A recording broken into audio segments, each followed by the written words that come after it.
Graça e paz, aqui é o presbítero Rodrigo. Vamos para a terceira parte desse estudo que nós intitulamos como Mensagem para as Igrejas. Primeiro, entender como tudo começou, né? Tá lá no comecinho do primeiro vídeo.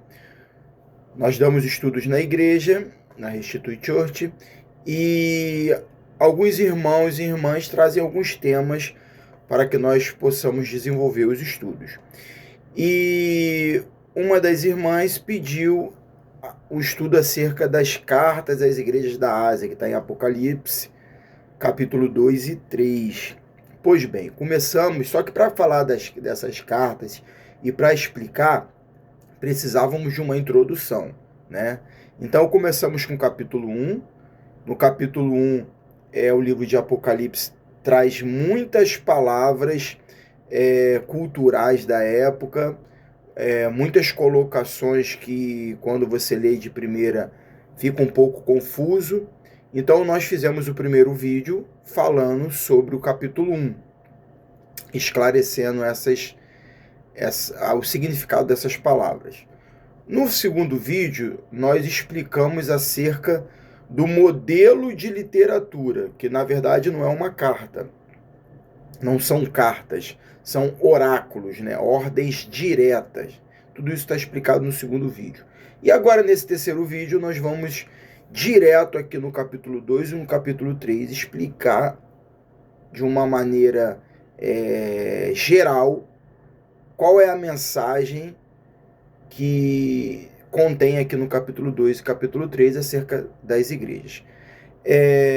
Primeiro, é importante observar que o capítulo 1 de Apocalipse, ele trata de uma identificação de João com o Senhor. A maneira como João, ele enxerga o Senhor. Basicamente é isso. Existem algumas palavras, algumas colocações, algumas simbologias, mas é algo que aconteceu ali entre João e Deus ali nas primeiras visões, ok? O capítulo 2 e o capítulo 3 se trata de mensagem para todas as igrejas, aquelas igrejas da época, as igrejas de hoje e as igrejas que virão. Então, o texto núcleo da mensagem para as igrejas é o capítulo 2 e o capítulo 3. Só que nós precisávamos entender o capítulo 1 e entender suas colocações culturais para podermos entrar aqui no capítulo 2 e capítulo 3 de Apocalipse, né? Como já disse lá no segundo vídeo, não se trata de cartas especificamente, mas de oráculos. Oráculos é uma ordem direta que acontecia da parte do rei ou da parte de algum juiz ou até mesmo do imperador, ok? Aquela ordem que tinha que ser seguida. E foi nesse modelo que o Senhor trouxe essas mensagens ao conhecimento de João, e João escreveu aqui. Então, nós dividimos aqui os textos, colocamos as 7 igrejas da Ásia em 7 colunas, né? E identificamos 7 tópicos. São os 7 tópicos que existiam e existem até hoje nos oráculos. Por isso a gente chama de oráculo, né? Então, nós pegamos e colocamos em colunas. Por isso que eu estou olhando aqui para o meu computador, que ali está organizado em colunas, fica melhor para ler, né? Mas eu vou falando as referências aqui, vocês vão entendendo. Então vamos lá. Primeiro, quanto à estrutura oracular, né? O primeiro tópico que tem aqui é o autor. Todas as cartas no seu primeiro versículo, todos os oráculos no seu primeiro versículo fala do autor, da identificação do autor. Segundo, o destino. Fala do destino. O destino, ele fala do destino de duas maneiras, de quem lê e de quem ouve. Nós vamos ver isso aqui também. E o terceiro tópico é aprovação e observação, demonstração de cuidado, esse carinho, né? Famoso bate-a-sopra, né? Quarto tópico, censura, tem a parte da censura. Quinto tópico, exortação. Sexto tópico, convite. e sétimo tópico, recompensa. Então, esses tópicos são tópicos que encontrados nos 7 oráculos, nas 7 cartas, digamos assim, como conhecemos, que caracteriza elas como oráculo, ok? Então vamos lá. Primeiro, antes de falar do primeiro tópico, o autor, vamos falar de quem recebe e de quem ouve, né? Quem recebe e quem ouve. Quem recebe, lá naquele momento, a carta era para a igreja X, Éfeso, Esmirna e assim por diante. No verso, nós vamos ver nos 7 oráculos, nas 7 cartas, essas identificação do autor e do destino. Primeiro ponto, vamos ver o tópico 1 e o tópico 2. Vamos lá. Em Éfeso, ele diz assim, ó,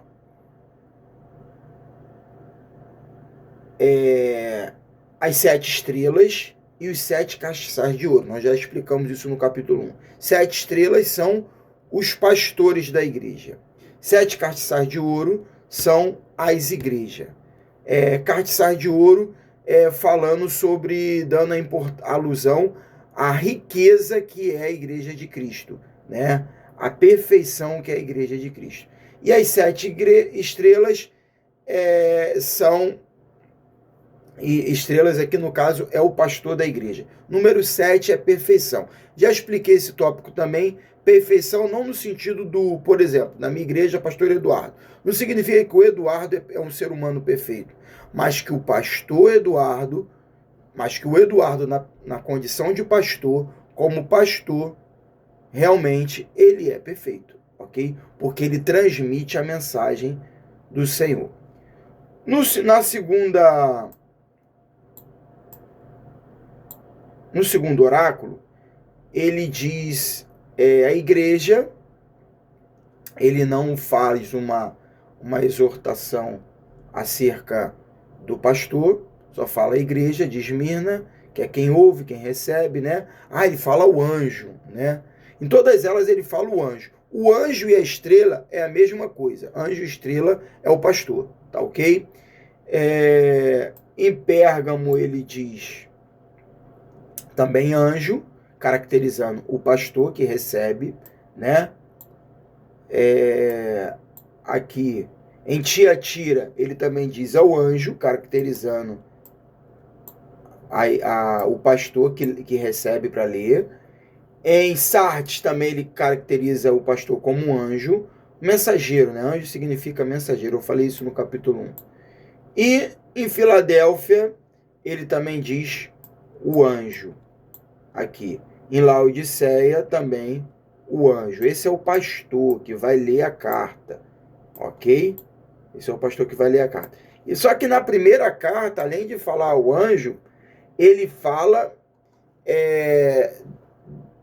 do pastor como estrela. Por que estrela? Porque a estrela, ela reflete a luz do sol. E lá no capítulo 1 eu expliquei que o sol ali representa Deus. Então o pastor, ele só reflete a luz que vem do Pai. Ele não tem iluminação própria. O pastor, ele reflete a luz que vem do Pai. Ok? Então, entendido aqui, quem recebe para ler e quem ouve. Quem lê? Os pastores das igrejas. Quem ouve? A igreja. É isso. Ok? Autor. Agora sim, tem uma explicação mais profunda em cada uma dos tópicos. Vamos lá. Ele começa falando a Éfeso. Isto diz aquele que tem à sua destra as 7 estrelas que andam no meio dos 7 castiçais. Ele diz o seguinte: a sua destra, a sua mão direita. Havia uma cultura na época, até hoje tem lá no Oriente, de que a mão direita é a mão do poder. Por que a mão direita é a mão do poder? É com a mão direita que a gente aperta a mão das pessoas? É com a mão direita que a gente fecha alguns tratos? É com a mão direita que a gente assina? É porque se limpava o bumbum com a mão esquerda. Então, não se podia comer com a mão esquerda, não se podia apertar a mão das pessoas com a mão esquerda, apenas com a mão direita. A mão direita ela era a mão limpa, era a mão que você fazia os tratos. Então você vê aqui Deus também usando a própria cultura do homem para explicar para o homem o seu poder. Então ele está dizendo o seguinte, que ele tem na sua mão direita todos os pastores e todas as igrejas, ok? Então, os pastores e as igrejas estão nas mãos do Senhor. E aí me reflete aqui, me vem na memória, Romanos 13, princípio de autoridade. Tem gente se levantando contra o pastor de uma maneira terrível. Cuidado, a igreja e o pastor estão nas mãos do Senhor, está dizendo aqui. Depois ele escreve no verso 8 aqui, a Esmirna. Isto diz o primeiro e o último, que foi morto e reviveu. Ele está dizendo, esse Deus Todo-Poderoso, ele diz que foi ele que se fez homem, habitou entre nós, morreu pelos nossos pecados, foi morto, morreu pelos nossos pecados e ressuscitou. É ele que está falando. No verso 12, Pérgamo. Isto diz aquele que tem a espada aguda de 2 fios. Espada aguda. Imagine uma faca. A faca tem lâmina de um lado, do outro lado não. Então, se você penetra alguma coisa com a faca, o lado que está a lâmina vai cortar. O lado que está sem lâmina não vai cortar, vai perfurar, mas não vai cortar para o lado, ok? Quando ele fala que ele tem, aquele que tem a espada aguda de 2 fios, ele diz que a sua palavra é como uma espada ou como uma faca, digamos assim. Talvez você não tenha acesso a uma espada. Eu tenho até uma aqui atrás, ó. Isso aqui é uma katana, né? Coincidência, estava aqui minha katana. Eu também sou mestre de karatê, então eu tenho a katana em casa. Na verdade, eu tenho 2. Então, isso aqui é uma réplica de uma katana, né? De madeira, tem lâmina só de um lado. Então, se você penetra com a katana, só o lado da lâmina que vai cortar. Agora imagine uma espada afiada dos 2 lados, corte desse lado e desse lado, entrando. Ela não vai deixar nenhum lado sem corte. Os 2 lados vão cortar. O Senhor está usando essa simbologia da espada afiada dos 2 lados para falar que assim é a palavra dele.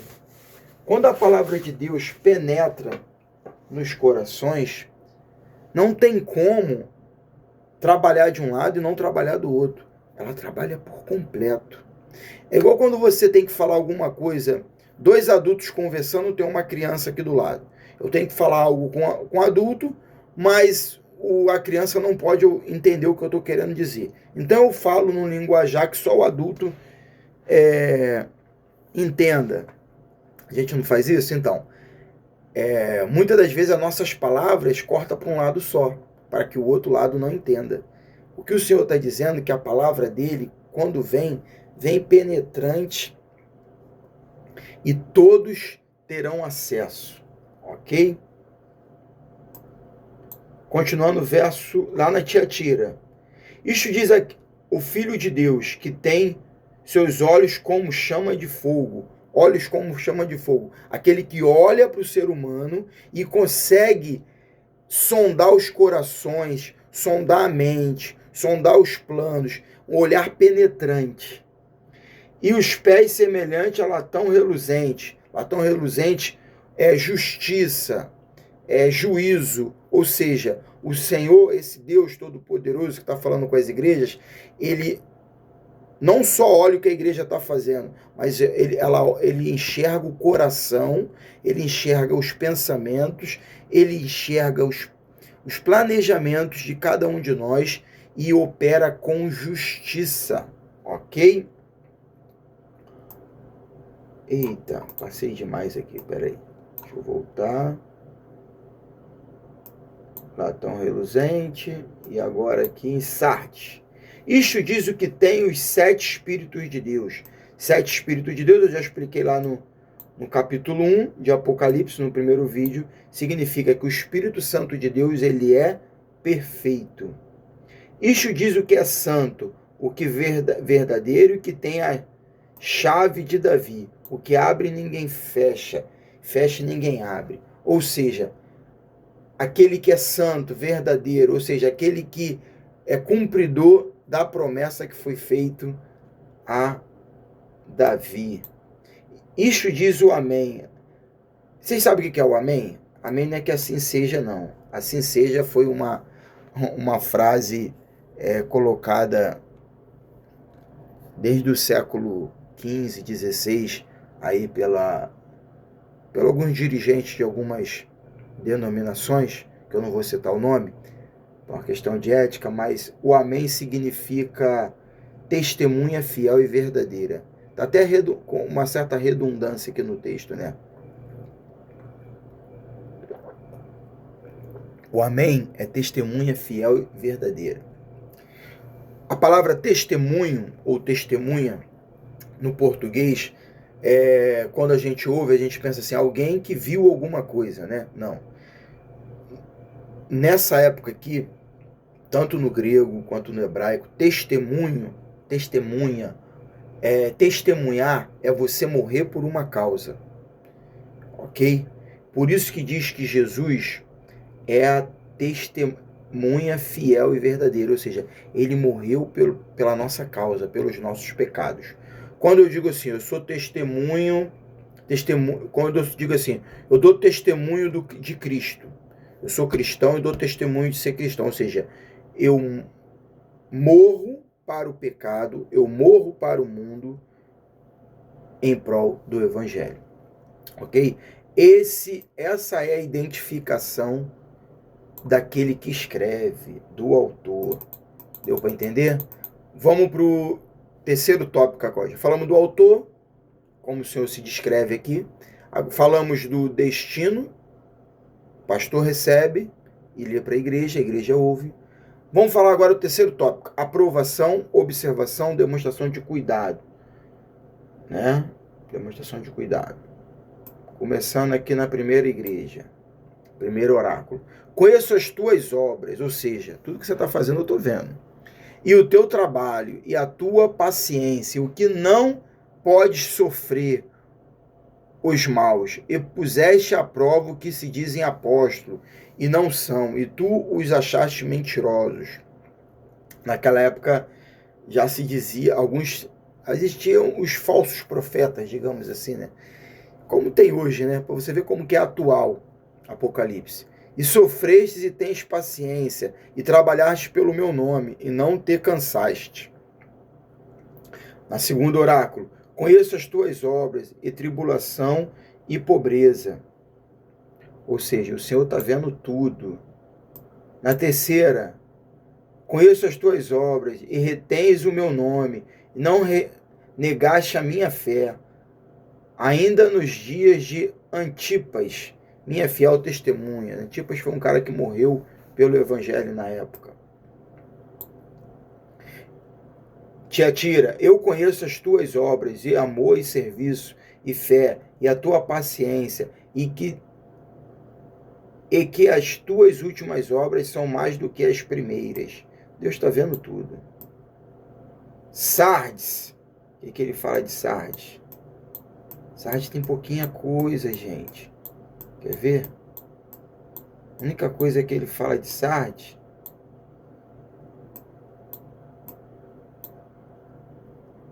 a única coisa que ele fala conheço as tuas obras, que tem nome do que vives e estás morto. Ele é tipo assim, eu te conheço, estou vendo, e já começa descendo o machado.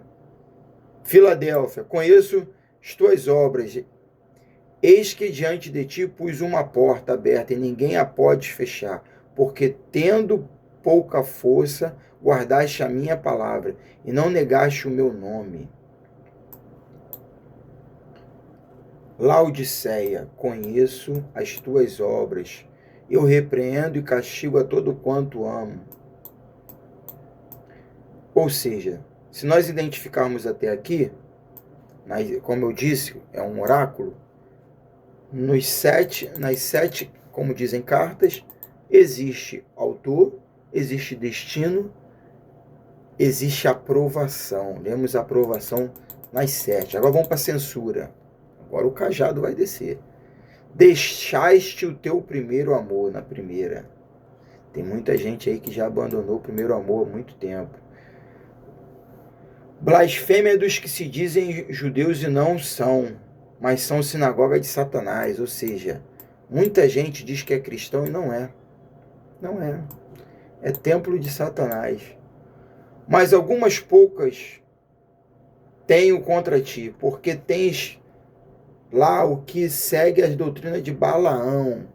Balaão, a doutrina de Balaão, o qual ensinava a Balaque a lançar tropeço diante dos filhos de Israel, para que comessem dos sacrifícios da idolatria e fornicassem.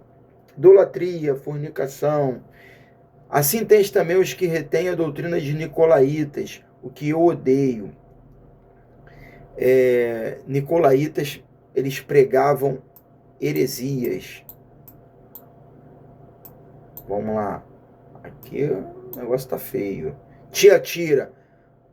Mas algumas poucas coisas tenho contra ti, que deixaste Jezabel, mulher que se diz profetiza, ensina e engana os meus servos, para que fornique e coma dos sacrifícios de ídolos.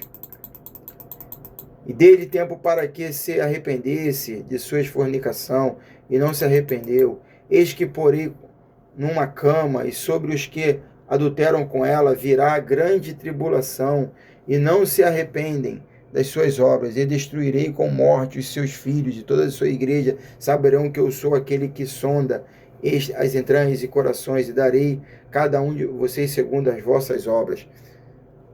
Todas essas igrejas não existem mais, tá? Essas 7 igrejas aqui da Ásia, lá, naquela época, só existe ruínas hoje, porque não se arrependeram, né? Você se arrependa, meu querido, para que não seja destruído. Está dizendo aqui, né? Vamos para outra aqui. Tá aqui. Sardes, conheço as tuas obras, que tem nome de que vive, estás morto. Muita gente pensa que está vivo, mas na verdade está morto. Essa é a grande verdade. Então, eis que eu farei, no último aqui, eis que farei da sinagoga de Satanás os que se dizem judeus e não são, mas mantém, eis que eu farei que venham, adorem prostrados em teus pés e saibam que eu te amo. Justiça, ou seja, todo joelho se dobrará e toda língua confessará que o Senhor é Deus, querendo ou não. Assim porque és morno e não és quente, aqui é outra igreja, que és morno que não és quente, vomitar-te-ei da minha boca, como dizem, rico sou, estou enriquecido, de nada tenho falta, e não sabeis que és um desgraçado e miserável, pobre e cego. Essa cidade aqui, os irmãos eram muito ricos, então achava que o dinheiro resolvia tudo, mas na verdade Deus está falando, vocês são muito pobres, porque não tem a glória de Deus na sua vida. Quinto tópico, exortação. Lá no primeiro, lembra-te, pois, de onde caíste, e arrepende-te, e pratica as primeiras obras. Quando não, brevemente te virei, e tirarei do seu lugar o teu castiçal, e não te se não te arrependeres. Castiçal é a igreja, né? O templo, né? E foi tirado mesmo, porque não se arrependeram. Nada temas das coisas que hás de padecer. Eis que o diabo lançará alguns de vós na prisão, para que sejais tentado, e tereis uma tribulação de 10 dias. No caso aqui, essa igreja, aconteceu isso naquela época. Mas aqui tem uma conotação simbólica. 10 é totalidade. Isso significa que na igreja sempre haverá tribulação. Na vida do cristão sempre haverá tribulação. O que dá o diferencial na vida do cristão não é ter ou não ter tribulação. A tribulação sempre vai ter. Ela é total. Mas o que dá diferencial de salvação é a nossa comunhão com Deus em meio à tribulação. Arrependei-te, pois, quando não, em breve virei a ti, e contra eles batalhei com a espada da minha boca. E assim vai. Todas as igrejas têm o convite, têm a exortação. Mas eu vos digo a vós e aos restantes que estão em Tiatira, a todos quanto não têm esta doutrina e não conhecem, como dizem, e profundeza de Satanás, que outra carga não vos porei. Ou seja, e está dizendo aqui daqueles que não mergulharam na podridão. Que não mergulharam na podridão. Mas antes viram que estavam começando a errar e saíram fora. O Senhor vai honrar. Mas o que tendes, retenho até que eu venha. Vamos lá. Terminando. Ser vigilante, confirma os restantes que estavam para morrer, porque não achei as tuas obras perfeitas diante de Deus. Lembra-te, pois, do que tens recebido, e ouve e guarda-o, e arrepende-te. E se não vigiares, verei sobre ti como um ladrão, e não saberás o que ora eu virei. E o Senhor está dando exortação. Eis que venho sem demora, guarda o que tens para que ninguém tome a tua coroa. Sê, pois, zeloso e arrepende-te. Eis que estou à porta e bato. Se alguém ouvir a minha voz e abrir a porta, entrarei até ele e com ele cearei e ele comigo. Ceia é sinônimo de intimidade. Quando o Senhor diz que vai ceiar contigo, Ele está dizendo que Ele terá intimidade contigo. Sexto tópico. Esse é fantástico, tá? É o mesmo texto nos 7 oráculos. Eis, quem tem ouvidos, ouça o que o Espírito diz às igrejas. Quem tem ouvidos, ouça o que o Espírito diz às igrejas. Quem tem ouvido, ouça o que o Espírito diz às igrejas. Quem tem ouvido, ouça o que o Espírito diz às igrejas. Quem tem ouvido, ouça o que o Espírito diz às igrejas. Quem tem ouvido, ouça o que o Espírito diz às igrejas. Quem tem ouvido, ouça o que o Espírito diz às igrejas. Quem tem ouvido, ouça o que o Espírito diz às igrejas. Os 7 oráculos têm o mesmo texto, fazendo um convite. Você tem ouvido? Se você tem ouvido, então ouça o que o Espírito está dizendo às igrejas. Tremendo, né? E para terminar, recompensa. Nos 7 oráculos tem recompensa. Ao que vencer, dar-lhe-ei de comer da árvore da vida, que está no meio do paraíso de Deus. A árvore da vida aqui de Apocalipse, ela está dizendo, ele está falando daquela árvore da vida que estava lá no paraíso. Que o homem, quando pecou, porque comeu da árvore do bem e do mal, foi tirado do paraíso para que não tivesse acesso à árvore da vida. Mas Jesus, lá em João 15, fala da videira, a árvore da vida. E Jesus é a árvore da vida. Entendeu? Então, o que vencer terá acesso a Cristo na glória. É isso que está dizendo, a recompensa. Ao que vem, no segundo oráculo, ao que vencer, não receberá o dono da segunda morte, ou seja, não será lançado no lago de fogo. Essa é a segunda morte. Ao que vencer, darei a comer do maná escondido, e dar-lhe-ei do maná escondido, ou seja, aquilo que o Senhor trouxe de alimento para os salvos. Isso está escondido. E quem vencer o pecado e for salvo, receberá esse alimento que está escondido no céu para a gente. E dar-lhe-ei uma pedra branca, e na pedra um novo nome escrito, o qual ninguém conhece, senão aquele que o recebe. Na Grécia, nessa época, existiam o Coliseu. E quando você comprava um ingresso para assistir um teatro, ou até uma luta, alguma coisa no Coliseu, o ingresso era uma pedrinha branca, escrito o nome do show que ia acontecer, ou até mesmo o lugar onde você ia sentar. Uma pedrinha branca que você escondia, para que você não fosse roubado e tomasse a sua vaga. Tipo o ingresso para entrar no Maracanã.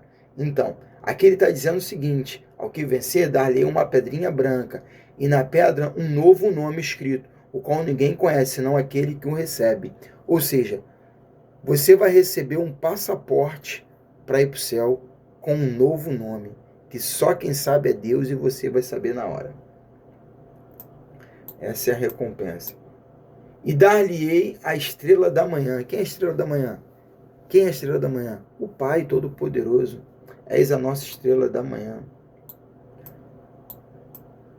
Comigo andarão vestidas de branco, portanto são dignas disso. Ou seja, a roupa branca aqui simboliza santidade.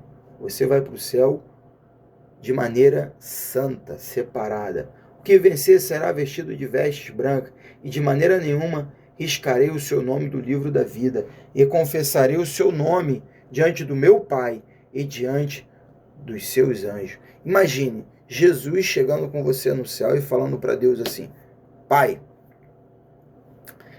esse aqui estava comigo. Esse é meu fechamento. É isso que está dizendo aqui. Próximo oráculo. Ao que vencer, eu farei coluna do templo do meu Deus, e dele nunca sairá. E escreverei sobre ele o nome do meu Deus, e o nome da cidade do meu Deus, a nova Jerusalém, que desde o céu do meu Deus, e também o meu novo nome. Ou seja, farei de você uma coluna. Imagine você tirar uma coluna de um prédio. O que acontece com esse prédio? Esse prédio cai. Então você não... Uma coluna, ela faz parte do prédio. O que ele está dizendo aqui não significa que se tirar você do céu, o céu vai cair, não. Significa, quando ele diz que você será como coluna do céu, significa que você faz parte da estrutura do céu. É isso que ele está dizendo. Para terminar, ao que vencer, lhe concederei que se assente comigo no meu trono, assim como eu venci e me assentei com meu Pai no seu trono. Isso aqui era uma blasfêmia para os judeus. Sentar no trono com Deus. Mas é isso, gente. Entenderam? As cartas às igrejas da Ásia eram oráculos. Na verdade, é tudo um oráculo só. Ele foi dividido em 7 igrejas, porque 7 significa perfeição. E ele tinha 7 tópicos. Ou seja, ele é perfeito na sua visão longitudinal e na sua visão vertical. Ele é perfeito no trato com os homens, e a palavra é perfeita no trato com os homens e é perfeita no trato com Deus. Essa é a mensagem para as igrejas. Mas o capítulo 5 de Apocalipse, calma, ali já é outro assunto. Vamos lá. Capítulo 1 é uma descrição do que João viveu na ilha, de identificação ali, do primeiro contato dele com Deus. Capítulo 2 e 3 é a mensagem para todas as igrejas, desde lá da origem até hoje, eternamente. E a partir do capítulo 4 é escatologia. E aí já é outro assunto, né? Vamos ter um estudo sobre escatologia? Estamos preparando. Vamos ter, se Deus quiser. Já me pediram também. Mas aí já é um outro tema, não é mensagem para as igrejas, é escatologia. Que não deixa de ser para as igrejas. Tudo que está na Bíblia é para as igrejas. Mas esse tema específico, esse oráculo, quando você lê agora o capítulo 2 e o capítulo 3 de Apocalipse, você leia dessa forma, como um oráculo. Eu li aqui na horizontal, colocando na mesma linha as 7 cartas, os 7 oráculos. Mas, de repente, você não consiga fazer isso. E você leia, né, não na horizontal, mas na vertical. Você leia um por um. Mas procura identificar, pode até usar o vídeo para fazer isso, procura identificar esses 7 tópicos em cada uma das cartas. O autor, o destino, a aprovação, a censura, a exortação, o convite e a recompensa. E é isso, essa é a mensagem de Deus para as nossas vidas. Espero que você tenha aprendido, assim como eu aprendi muito fazendo esse estudo. Foi um desafio muito grande, embora muita coisa eu já sabia, mas quando você vai estudar e aplicar um estudo, aplicar uma mensagem, requer um aprofundamento mais acentuado no assunto, né? Então, não esqueça de nos seguir aí, dá o like, ativa o sininho e toda vez que a gente colocar um vídeo novo, você vai ter acesso em nome de Jesus, tá bom? Mas antes da gente terminar esse vídeo, deixa eu orar com você. Grandioso Deus, eterno Pai, está nos céus.